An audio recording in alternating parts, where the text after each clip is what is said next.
Good morning, Ms. Spite. Good morning. May it please the Court, Hallie White Spate, Assistant District Attorney for Middlesex, on behalf of the Commonwealth.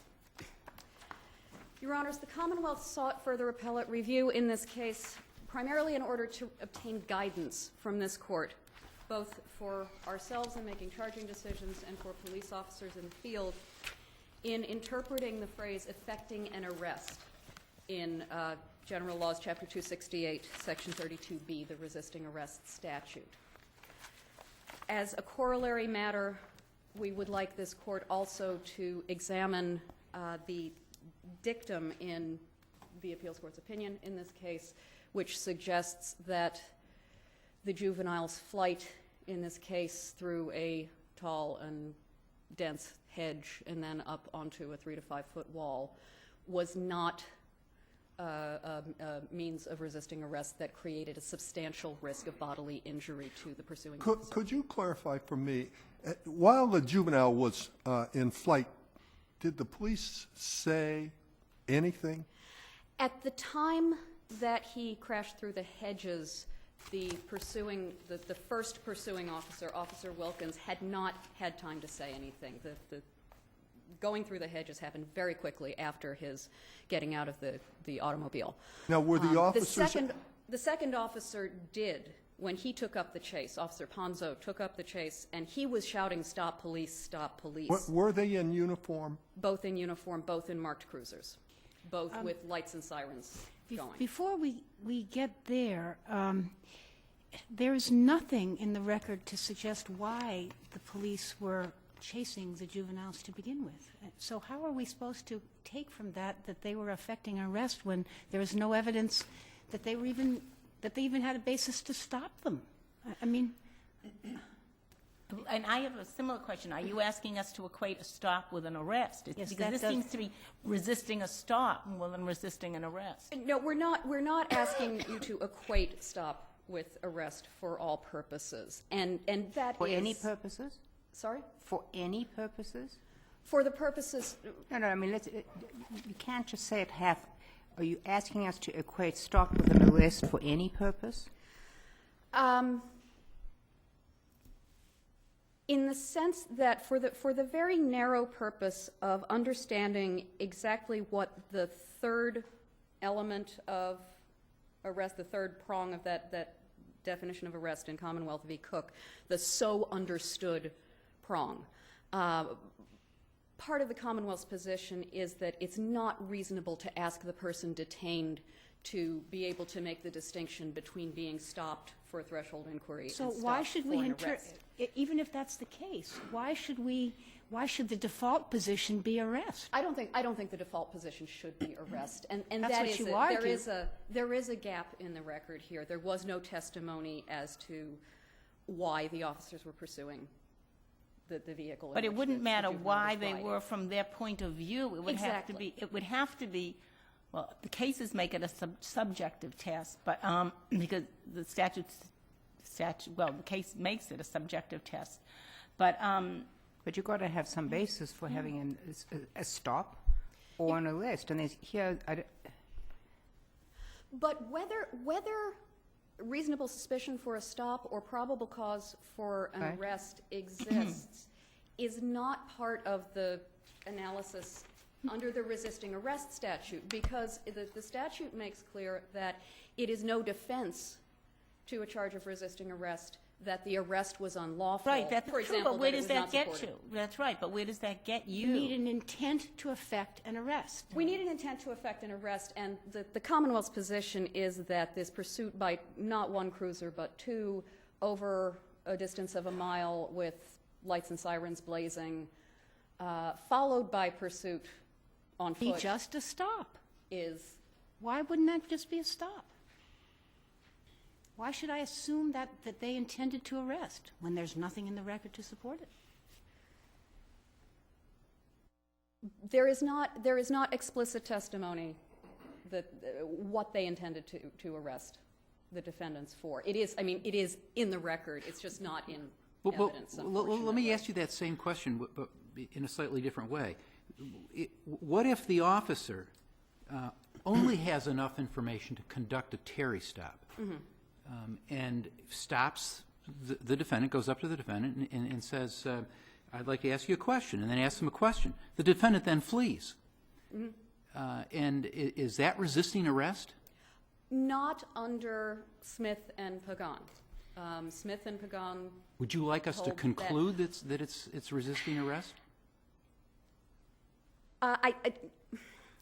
It's problematic because the statute says arrest, and arrest means arrest. The statute does not say stop or arrest. The statute doesn't say, as some other state statutes do, interfering with an officer in the performance of his or her duties. It's very specific as to what conduct is criminalized, and what's criminalized is resisting arrest.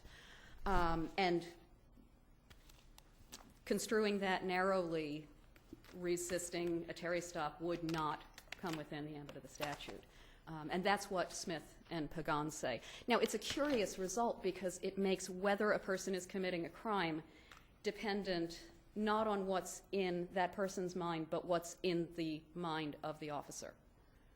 It makes it totally dependent on the perhaps unexpressed intent of the officer. But there's also a reasonable person test, which is that the person, the question is, when would a reasonable person believe that he was under arrest? Do you agree with that? I agree with that, but I also would say that do we reasonably expect a civilian who may not have the benefit of previous encounters with law enforcement, who has no legal training, no experience with law enforcement, to know the difference between not being free to leave because it's a Terry stop and not being free to leave because he's under arrest. But Can't that be?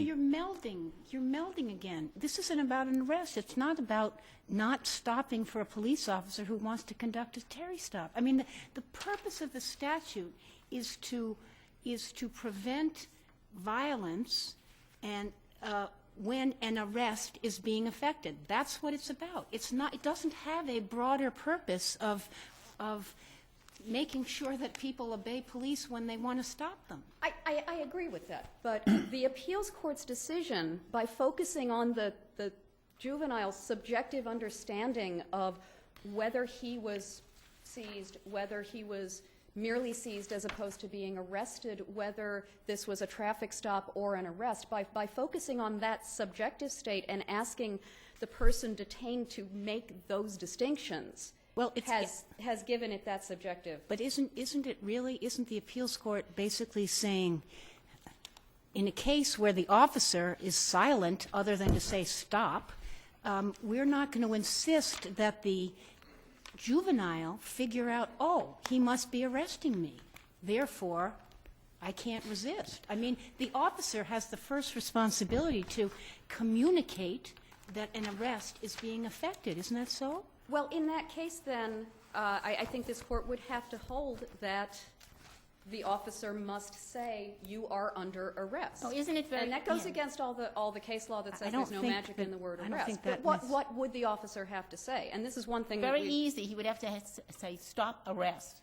I mean, Stop, and the- arrest, and if there are two fleeing suspects, as there are in this case, and only one is under arrest and the other is only wanted to be detained for questioning, is he required to communicate, you, the tall one in the orange shirt, you're under arrest, you, the short one in the red shirt, I just want to ask you some questions? What's the harm if he says, stop, you're under arrest, and then it turns out that if the two people stop, he says, no, not you, you're free to leave.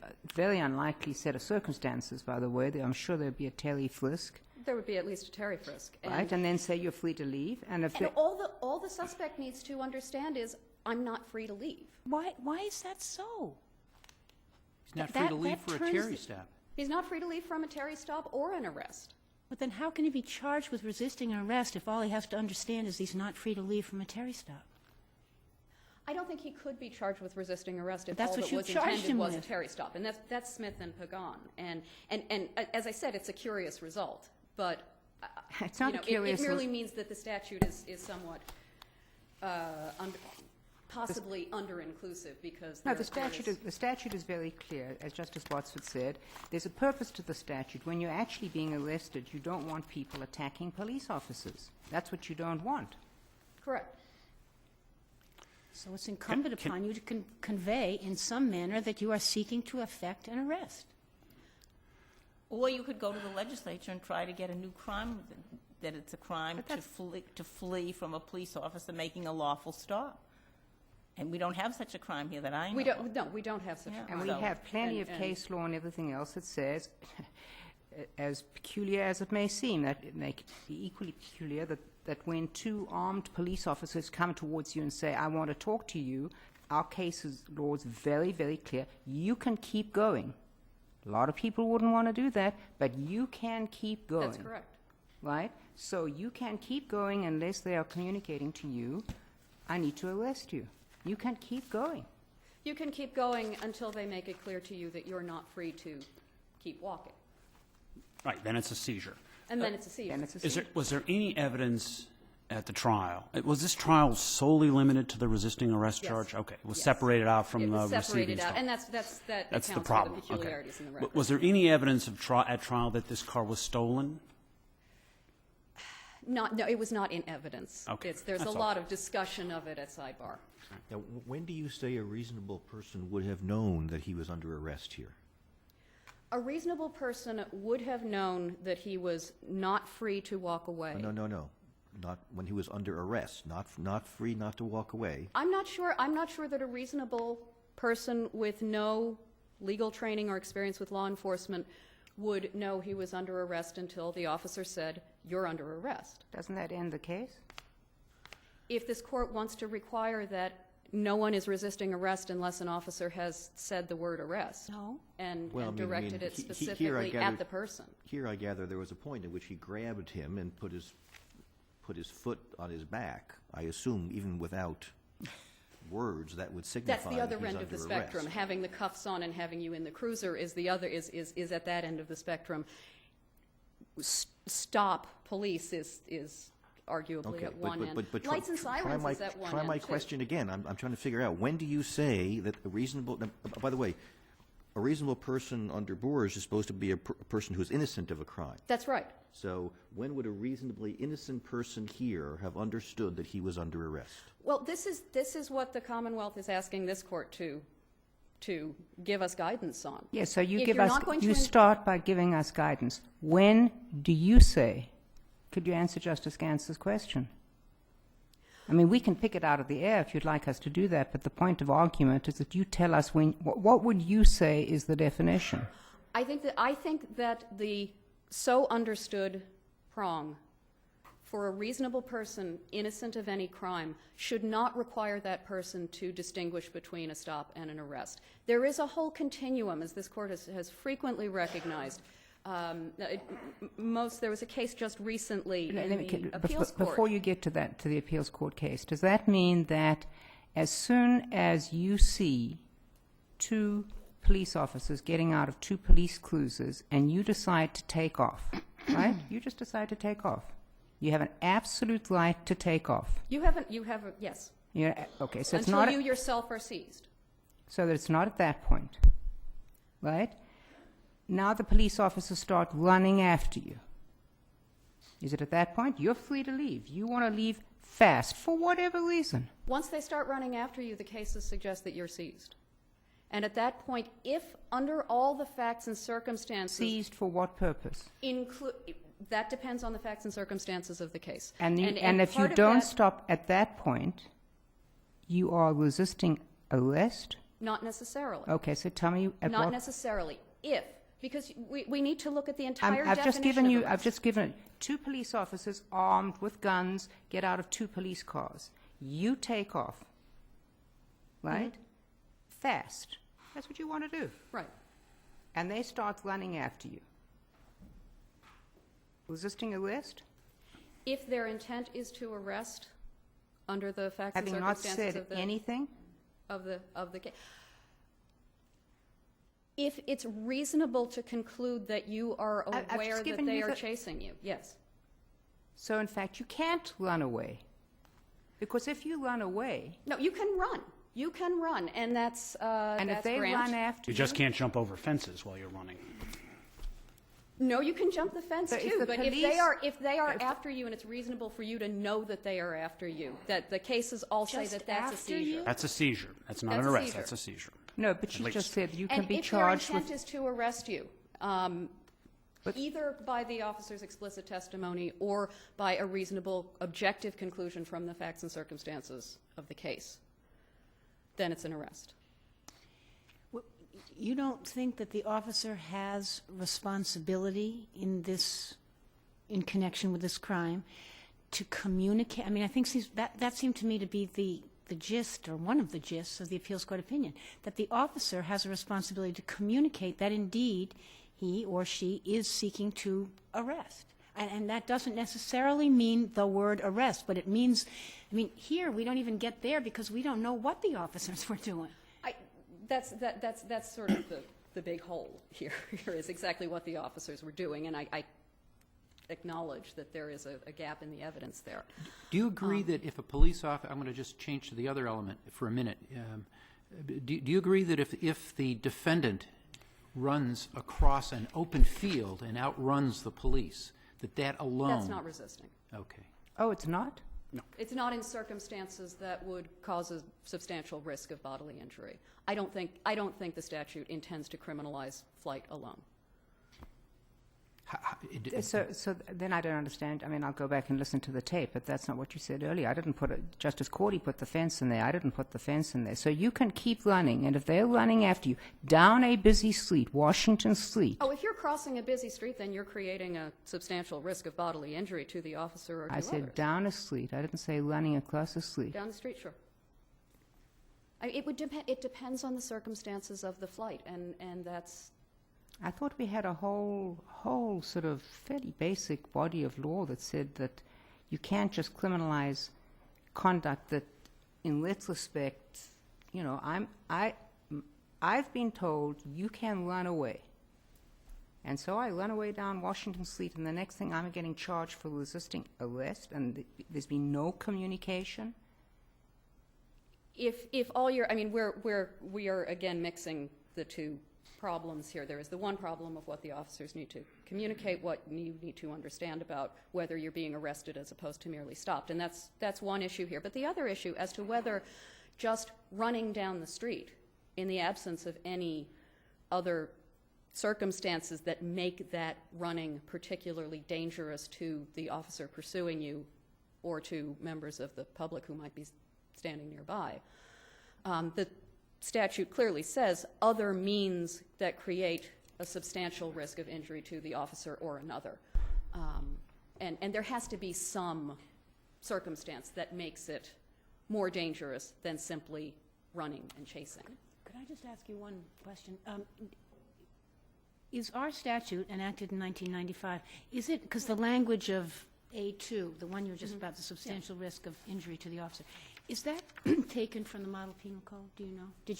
Does the legislative history suggest that? In the words of this, I think it is. I think it's modified from the Model Penal Code, and I am not certain exactly how it relates to the Model Penal Code language, but I think it is. Thank you, Ms. Thank Whitespade. Mr. Odekirk? May it please the court, my name is John Ouderkirk, and I am representing the juvenile. Very briefly, before I begin, I would like to expound just slightly on a question that was asked before of the Commonwealth's counsel. Particular to this case, I admit. But in this case, although the juvenile fled, and he went through the bushes and over the fence, and found himself trapped, it was at that point the officer ordered him to the ground. There was testimony that the officer still had not arrested him at that point, that the arrest was effected after the juvenile was already prone on the ground with the officer's foot on him. That's the officer's testimony? That was the officer's testimony. I believe there was the question was by the defense counsel, which said, was he under arrest at that time? At which time? At the time when the officer had him on the ground with his foot on his back. Yeah, well, what, did you ask him whether he was under arrest when he was cornered and stopped? I don't believe that question was ever asked. Well, then The question that was asked was, what did you do as you were chasing them? And the answer was, I yelled out, "Stop, police, stop, police." Right, no, I Then understand. the chase continues, then he gets cornered, then he gets on the ground, and later gets arrested. Well, no, I understand your point about if you ask the question and said, was he under arrest at that point? Yes. But if you don't ask the follow-up question, was he under arrest 3 minutes earlier before he was on the ground? And I don't believe defense counsel ever asked that magic question. So we don't know. My answer would be, no, he wasn't. Can My you- answer would be, if the officer testified he didn't arrest him until after he had him on the ground, then by inference, he wasn't arrested until that time, which means the answer would be no. Can I take this case? I mean, there are obviously some evidentiary problems in this case. A lot more evidence could have been admitted, but was not. But let's assume for a moment that we have the following, which I think is what this case is all about. It just, the evidence wasn't there. That the police, in fact, are chasing a car they believe to be stolen. Lights are on. It's a high-speed chase. There's no reason to believe that the people inside the car don't think they're being chased. Same facts. Car stops. The two get out, run like crazy. Police yelling, "Stop, stop." Right? Don't you think a reasonable person would understand that the police were trying to effectuate an arrest? A person realizing they were fleeing from a stolen car after a high-speed chase? Wouldn't that be enough? Well, if you had those facts, then I suspect the answer would have to be yes. Okay. There are a couple of problems with that as it relates to this case, which is, although the officer, again, it was something of a hectic situation. The first officer never communicated anything to anybody other than getting out of the cruiser and running. The second officer testified that he said, "Stop, police," but he didn't testify to any of the circumstances under which he said it.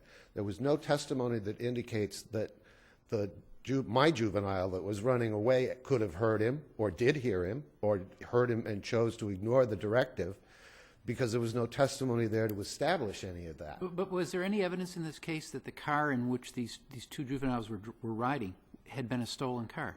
Not in this case, Not in no. this case. Okay. That turns out to be the fact.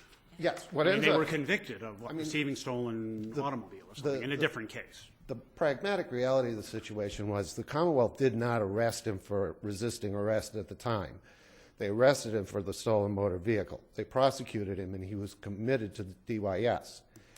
6 months later, they recognized the fact that because he was committed to DYS, there's no ability to collect restitution. So they come back and they recharge him with the resisting arrest, then ask the trial court judge, please don't commit him, put him on a suspended so that we can have a restitution. I understand. I'm just trying to get at the principle here that we should be applying. So if you just take Justice Cordy's questions, and let's just say that the evidence was, that there was evidence. The officers knew that the car was stolen, and one could infer that the juveniles knew that the car was stolen. Well- Okay, and just assume those to be the facts, and you have the same scenario of chasing, lights and sirens, car goes into the condo complex, the police are running after them, one of them says, "Stop, police." Would you say that wouldn't be, that the juveniles in that situation with plenty of evidence that everybody knows this car is stolen, or certainly the police do, and one can infer, I would suggest that the juveniles probably do, that one could, that they would know that the police were after them to arrest them? Yes, I would agree with one small caveat. In this particular case, the juvenile was the passenger. So I think it's a little more difficult Right. to Okay. infer that the passenger knew that the car was stolen. But as to your example, as it would apply to the driver of the vehicle, absolutely, I would have to agree. Is that consistent with Grant? I believe it is. Okay. I believe it is. And as a matter of fact, Just looking at the language that Justice Brown uses, fleeing from or even resisting a stop or pat frisk does not constitute the crime of resisting arrest. just out of curiosity's sake, it's not in the brief and it's not Massachusetts law, but I happened the other day when I was getting ready to stumble across a South Carolina case. South Carolina has exactly the same statute that we do. Is it exactly the same? Well, yes, it is exactly the same. Okay. And that leads me to believe that my comrade It's in the model pe- Commonwealth it's a is model correct pe- about the model penal code. And interestingly enough, it comes to the same conclusion, and Grant is the very first of the cases that it talks about. It goes on to list another 7 or 8 What's different the site to the North Carolina That case? one? Yeah. That's State versus Brannon, Brannon. Would the court like the the Southeast Reporter site or the state site? You can give me either one. It's 666 Southeast 2nd, Yep. 272, What's the years? I'm really interested. 2008. Okay, so that's a contemporary case. But that was just an aside. I Were think those, that Mr. Odecote, that doesn't really make much difference. Were those adults or children? those were adults. I think the crux of what I would like to see the court put in a codified or in a precedential opinion is to clarify the difference between avoidance and resistance. And just taking from the generalized definitions, avoidance means to depart or to withdraw from. And there is an Arizona case that talks about the fact that avoidance is conduct which seeks to prevent, without resistance, the effectuation of an arrest. That to be different than the definition of the word resistance, But which if is you're trying to avoid an arrest by running down a heavily trafficked street, isn't that resistance? Well, I think as Chief Justice mentioned, I think there's a difference between running down the sidewalk All right, and in and out running of, in and out across of the cars. traffic. In and out of traffic. If you're running in and out of traffic, yes, I definitely would agree that would satisfy that prong of subjecting the officer to a risk of injury. What do you say the police should say when they're chasing someone? I don't have a hard and fast, quick answer for that, because I think it does depend on... What's wrong with stop police? Stop police is fine to the extent that it doesn't define whether it's a Terry stop or an arrest. I think if the officer knows he wants to effect an arrest, stop, you're under arrest, is fine. Mr. Odecote, let me make sure that I understand you. Are you saying that for a conviction, when you answered Justice Island and said, that's fine if it's for a stop, we're talking here about the crime of resisting arrest. Are you saying that's enough for the crime of resisting? No. Okay. I'm saying the word stop in and of itself, or even stop police, is not enough to effect an arrest.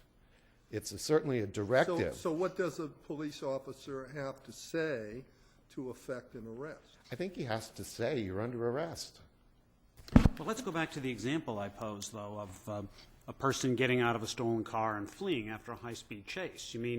We've agreed that a person in those circumstances would reasonably believe that the police intended to arrest him.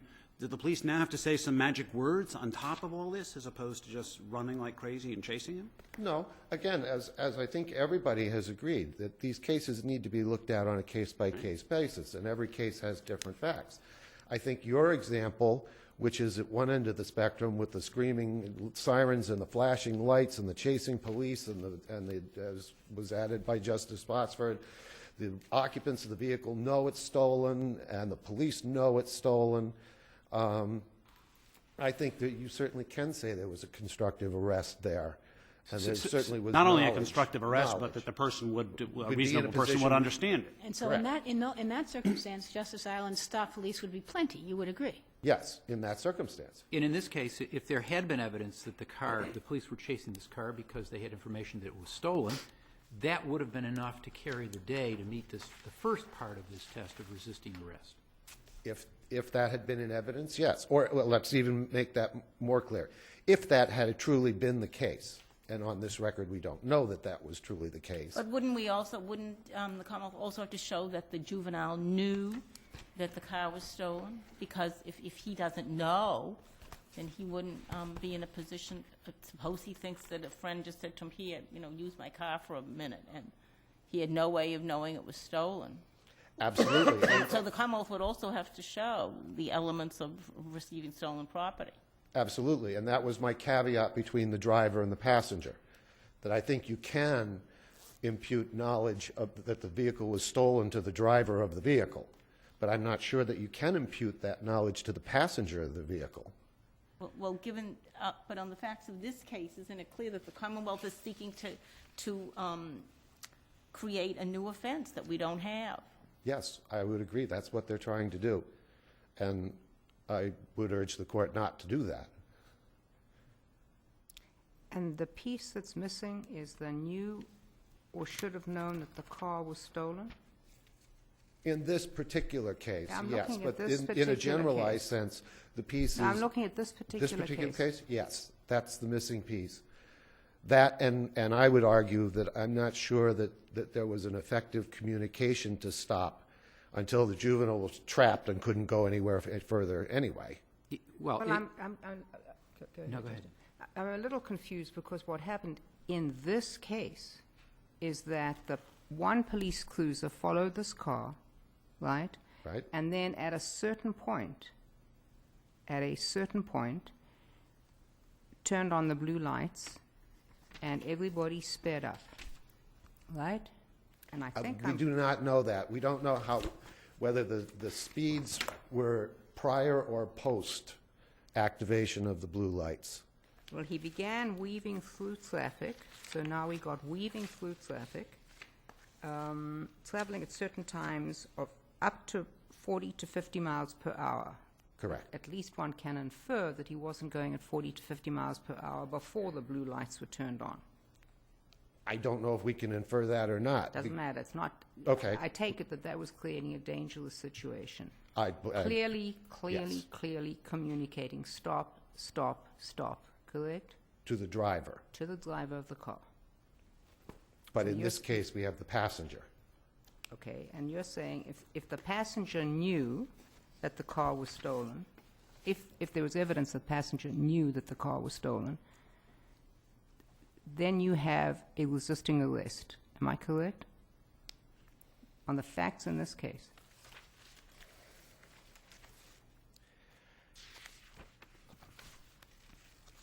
I guess I would have to say, if those were the facts of the case, the answer would be yes. Do you agree that in this case, that had the police officer said, stop, arrest, that the manner in which the defendant fled, jumped over bushes, put the officer at substantial risk of bodily harm within the meaning of the statute? Again, yes, with one small caveat, which is I think the Commonwealth would also have to prove the circumstances under which stop, arrest was announced were such that the juvenile could actually have heard it. Mm-hmm. Because we don't know anything about how far apart they were, whether they were 50 feet apart or whether they were 500 yards apart. I think that the facts of the case, as you've just discussed them with the Chief Justice, make out a case of operating to endanger. If they do, and that's an arrestable offense, and I believe it is, then the juvenile, or the driver at least, would know he committed a crime. So I think knowing that you committed a crime is a difficult concept, because, there are so many crimes such as that. How would he know that he's committing that particular crime? Well, I would argue the passenger certainly would not know. And then we get to the question of whether or not, and again, the testimony is vague, whether this weaving in and out of traffic was actually operating to endanger or reckless operation or whatever it might have been. And going 40 to 50 or whatever miles an hour in that kind, I don't know what kind of traffic, what the speed limit was or anything on this road. It wasn't in the record. We don't know that. Mr. Odekirk, if you take the crime of resisting arrest is committed, if at all, at the time of effecting an arrest, are you saying that when they were speeding, the officers were effecting an arrest? No, I believe in that argument the question was not on the effecting or arrest prong, but on the prong where it's causing a substantial risk of injury to the No, I understand that. officer. So when you said earlier, if in answer to my question, if he knew he was in a stolen car, it was committing the crime of resisting arrest, I was a little perplexed, but that's okay. No, I'm sorry, then I was not clear. What I meant was, if we take the scenario that we've been working with, where the car is stolen and then they run over the fence and through the bushes, that's one thing. If we have the scenario where the driver knows that the car is stolen, he tries to get away from the police, he's unable to do so, at that point, no, I don't think that is enough. I think the officer has to communicate something more than that, if we take out the part about the flight and the fence and the bushes and the pool and all the rest. Thank you, Mr. Oduka. Thank you very much, Your Honors.